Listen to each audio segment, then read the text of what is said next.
भारत में मेहमान को भगवान का रूप माना जाता है। भारत में अतिथि देवो भव का जो श्लोक है वो आजकल ये साबित नहीं कर पा रहा है कि हम अतिथि को भगवान नहीं समझ पा रहे हैं। हम आपको एक ऐसी घटना का विश्लेषण दिखाएंगे आज जिसमें भारत को शर्मसार करने वाली एक घटना सामने आई है। बीते कुछ दिनों में झारखंड में एक घटना घटी थी। एक स्पेनिश ब्लॉगर थी जो कि भारत घूमने के लिए आई थी और उसके साथ एक सामूहिक दुष्कर्म किया जाता है। दुष्कर्म करने वाले कौन थे और उन लोगों की इतनी बड़ी हिम्मत कैसे होगी कि उसने इस महिला का दुष्कर्म किया।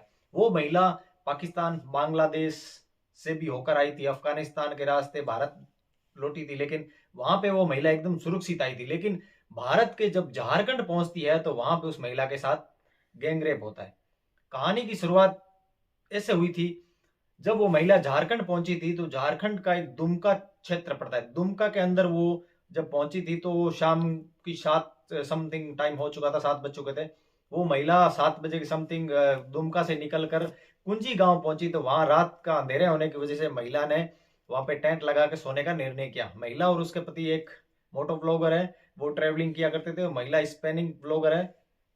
वहां वो दोनों लोग सो रहे थे तो शाम के 7 बजे एक बाइक पे दो लोग सवार होके आते हैं और महिला के पति को बंधक बना लेते हैं और फिर उसको बाहर लेके जाते हैं। बाहर लेके जाने के बाद में महिला से दुष्कर्म करते हैं और फिर वहां से भाग जाते हैं। वो भागते हैं भागलपुर की ओर। महिला की जो पति थे वो ये बात 2 घंटे बाद यानी 10 बजे समथिंग ये बात पुलिस स्टेशन पहुंचती है। सूचना पुलिस महिला को सीएचसी झारखंड ला के भर्ती कर देती है। फिर एसपी साहब जो होते हैं वहां के वो इस मामले की पूरी जांच पड़ताल करते हैं तो 8 लोगों के ऊपर एफआईआर होती है। एफआईआर में ये चीजें भी निकल के सामने आ रही है कि महिला को जो गैंगरेप हुई थी उसके जो मुख्य आरोपी थे उसको सरकार का जो संरक्षण मिल रखा है उसकी भी बात जरा निकल के सामने आ रही है।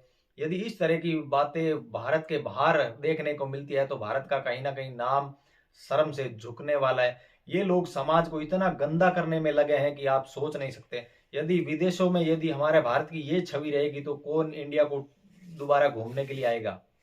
इसी तरह नॉर्मल बातों में कोई दिक्कत होती नहीं, लेकिन इस तरह के जो गैंगरेप के जो मामले सामने आते हैं विदेशों के अंदर तो भारत का जो कहीं ना कहीं नाम खराब होता है वो बहुत ही शर्मसार करने वाला है।